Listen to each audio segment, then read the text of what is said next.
Hey guys. तो पिछले chapter में हमने देखा था येकिन अपने डिनर के बहाने से चेंग फाई ची का इंतज़ार करता है और जब फाई ची अपने सिंपल मील खाता है तो येकिन बहुत इरिटेट होता है। वो अपना टेक आउट ऑर्डर करने के बाद फाई ची से टीज करता है, लेकिन फाई ची उसे कामली इग्नोर करता है। रात को येकिन फाई ची का पीछा करता है, लेकिन फाई ची उसे इग्नोर करके घर चला जाता है। घर जाते वक्त फाई ची को उसके सेकंड फ्लोर वाले ग्रैंडपा से वार्निंग मिलती है कि कोई मिस्टीरियस पर्सन उनके आसपास घूम रहा है। फाई ची को अपने पिछले समय की बात याद आती है कि उसकी अपनी मॉम चेंगजिन ने कैसे अपना एटीट्यूड को चेंज किया। और अब आगे येकिन ने जो बोला था उसने लिटरली वैसा ही किया। चेज का मतलब उसके लिए सिर्फ पीछा करना नहीं बल्कि एकदम एक्सट्रीम लेवल पर ले जाना था। जब भी चेंग फाई ची स्कूल में होता येकिन कहीं ना कहीं उसके आसपास ही होता, जैसे उसने उस पर ट्रैकर लगाया हो।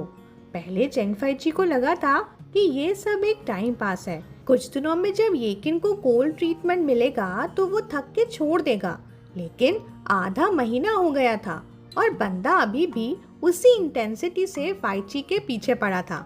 नवंबर के आखिर तक चेंग फाई ची को एक वेटर का पार्ट टाइम जॉब मिल गया था। रोज 9:30 से 12 बजे तक एक कमर्शियल स्ट्रीट के कैफे में काम करता था। वो अपने टीचर से परमिशन ली थी कि घर पे माँ की देखभाल के लिए उसे जल्दी निकलना पड़ेगा, तो हर दिन वो 15 मिनट पहले निकल जाता ताकि सीधा काम पे जा सके। अब येकिन उसे पकड़ने के लिए पीछे के गेट पर चुपके से बैठा रहता, लेकिन हर बार फेल हो जाता। कई दिन हो गए थे, एक बार भी चेंग फाई ची हाथ ही नहीं आया। येकिन को एक नया ब्रेक थ्रू पॉइंट का आइडिया आया। उसने 2 दिन तक चेंग फाई ची का पीछा किया और ट्रैक किया कि वो कहाँ जाता है जब वो सेल्फ स्टडी से पहले निकलता है। और उसे पता चल गया कि हर शाम चेंग फाई ची एक फूड स्टॉल पे जाके काम करता है और येकिन का एक नया प्लान शुरू हो गया। येकिन साइकिल लेके स्टॉल तक जाता और हमेशा चेंग फाई ची के बिल्कुल पास बैठता, जैसे कोई जान पहचान वाला हो। गेम खेलते हुए भी उसकी पूरी नज़र सिर्फ चेंग फाई ची पे होती। अब चेंग फाई ची को आदत सी होने लगी थी येकिन को देखने की। रोज शाम को वही सबसे करीब वाली टेबल पर कर्ल होके बैठा मिलता, जैसे कोई स्पेशल कस्टमर हो जो हमेशा वहीं बैठेगा। और येकिन उसकी ड्रेसिंग सेंस तो एक अलग ही वाइब में चल रही थी। ठंड शुरू ही होने वाली थी और इसने अल्ट्रा कूल कपड़े पहनने शुरू कर दिए थे। न्यू पॉइंट वाले पैंट्स जो काफ्स तक को प्रॉपर्ली कवर नहीं करते थे, उसके एंकल्स भी खुले ही रहते थे। हल्की सी हवा भी टच करे तो एकदम ठंडा फील हो। और हर बार जब चेंग फाई ची उसे देखता तो एक ही थॉट आता उसे, मुझे सिर्फ देख के ही ठंड लग रही है, ये वापस घर क्यों नहीं जाता।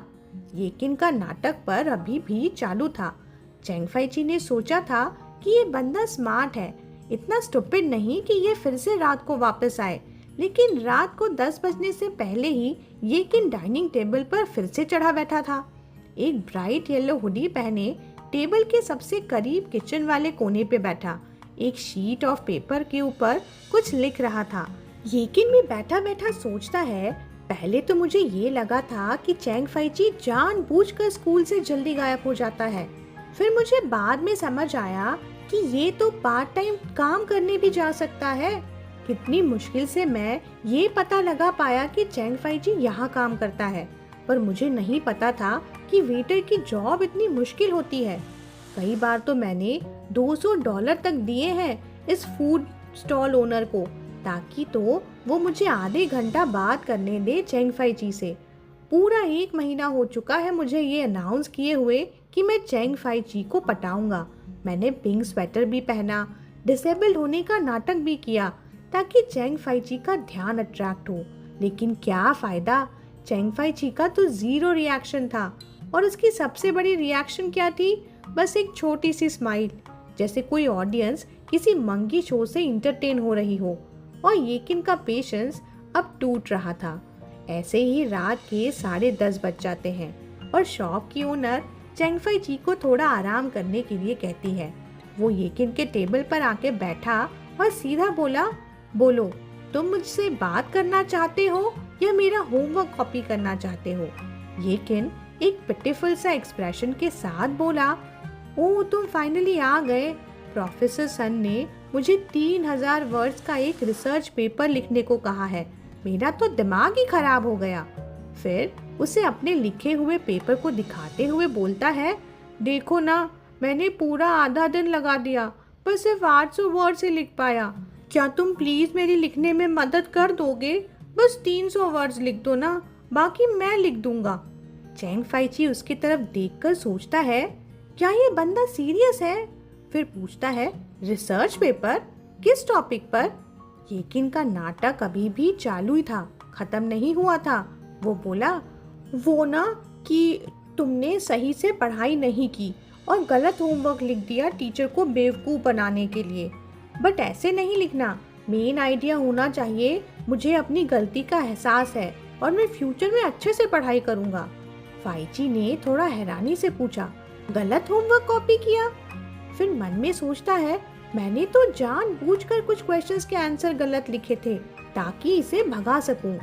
मैंने आज स्कूल में भी सुना था कि येकिन को आज टीचर ने खूब खरी खोटी सुनाई और पूरी दोपहर पनिश भी किया। इस हिसाब से तो इसे बहुत गुस्से में होना चाहिए था और इसे आज यहाँ आना भी नहीं चाहिए था। पर बीच में ही येकिन कूदते हुए बोला, शायद यहाँ लाइट कम थी ना, इसीलिए मैंने मल्टीपल चॉइस आंसर्स गलत मार्क कर दिए। नो वरीज, कल से मैं अपना टेबल लैंप लेके आऊँगा। ओह माय गॉड, कितना क्यूट है ये, और बेवकूफ़ भी। चैंग फाइची अब भी श्योर नहीं था कि ये बंदा असली में बेवकूफ़ है या एक्टिंग कर रहा है। इसे तो पता ही नहीं चला कि मैंने इसे बेवकूफ़ बनाया है। अगर सच में ऐसा है तो उसकी फैमिली ने इसको दुनिया के हर प्रॉब्लम से बचा कर रखा होगा। हाँ भाई, नाजों में पला है हमारा येकिन। चैंग फाइची के इस कोल्ड इग्नोरिंग चेहरे को देखकर येकिन और ज्यादा नखरे दिखाने लगा। उसने क्यूट पाउट बनाया, फिर थोड़ा सा निगोशिएट करते हुए बोला, ठीक है 200 वर्ड्स ही लिख दो, सिर्फ 200, बस इतना तो कर ही सकते हो ना। लेकिन बड़े स्ट्रगल के बाद फाइनली येकिन ने रात से पहले पूरे 3000 वर्ड का रिपोर्ट फाइची के हेल्प से लिख ही दिया। मतलब थोड़ा बहुत चीटिंग करके ही सही, पर काम तो हो ही गया। अगले सीन में चैंग फाइची आगे साइकिल से चल रहा था, लेकिन बीच बीच में पीछे देख रहा था, जैसे चेक कर रहा हो कि कोई उसे बराबर फॉलो कर रहा है या नहीं। ये तो उल्टा ही हो गया आज, है ना? और ऑफ कोर्स येकिन उसका पीछा कर रहा था, हर रात की तरह, थकान से चकाचक। येकिन ज्यादा देर तक जाग नहीं रख सकता था, लेकिन फिर भी हर दिन सुबह तक जागने का कमिटमेंट पूरा कर रहा था। उसका सर धीरे धीरे हिल रहा था और साइकिल भी थोड़ी स्वे कर रही थी, जैसे अभी किसी दीवार से टकरा जाएगा। किस्मत से रात का टाइम था, ज्यादा लोग नहीं थे, वरना बंदा कंफर्म किसी से टकरा चुका होता। एक ट्रैफिक सिग्नल के पास चैंग फाइची रुक गया और बोला, घर जाओ, मत फॉलो करो मुझे अब। येकिन थोड़ा कंफ्यूज, थोड़ा नींद में लटपट, अपनी ठंडी पड़ी हथेली को दूसरे हाथ से रब करता अपनी आंखों में थोड़ी नींद लेके बोला, क्या? चैंग फाइची ने कुछ नहीं कहा, बस अपने ग्लव्स निकाले और उसके हाथ में रख दिए। ये लो, ये तुम्हारे लिए हैं, वापस जाओ अब। येकिन ग्लव्स को देख रहा था, फिर उनको महसूस कर रहा था। अभी भी ग्लव्स वार्म थे, पता नहीं ग्लव्स गर्म थे या चैंग फाइची का टच अभी भी वहाँ था। उसका मन नहीं कर रहा था उनको छोड़ने का, लेकिन उसे पता था कि उसके हाथ ऑलमोस्ट फ्रीज हो चुके हैं पूरी रात लिखने के बाद। फिर भी वो उन्हें पहन नहीं रहा था। चैंग फाइची ने उसकी हेसिटेशन को नोटिस किया, फिर कैजुअली बोला, कम से कम हवा तो ब्लॉक होगी ना, पहन लो इसे। येकिन थोड़ा और लॉस्ट हो गया, फिर सीरियस एक्सप्रेशन के साथ फाइची की तरफ देखकर बोला, क्या मुझे घर जाना चाहिए इसे पहनकर? पर मुझे तो तुम्हें घर छोड़ने जाना है। येकिन इतनी नींद में था कि उसकी आवाज भी प्रॉपरली नहीं निकल रही थी, मतलब आर्ग्यू करना बेकार था। चैंग फाइची ने साय किया और उसे जाने दिया, और सच बोलो तो उसके पास और कोई ऑप्शन भी नहीं था। जैसे ही येकिन ने ग्लव्स पहने, थोड़ी एनर्जी वापस आई। अब साइकिल पे और तेज पैडल मार रहा था, ठंडी हवा के अगेंस्ट, जैसे किसी बैटल फील्ड पर लड़ रहा हो। उसने अपने आप को मोटिवेट करने के लिए नंबर काउंट करने शुरू किए। 1 2 3, 1 2 3, जैसे कोई मार्चिंग कर रहा हो। और फिर जब चेंगफाई ची फाइनली गेट पे पहुंचा तो येकिन ने जबरदस्ती एनर्जी दिखाई और ग्लव्स वाले हाथ को हवा में जोर से हिलाया।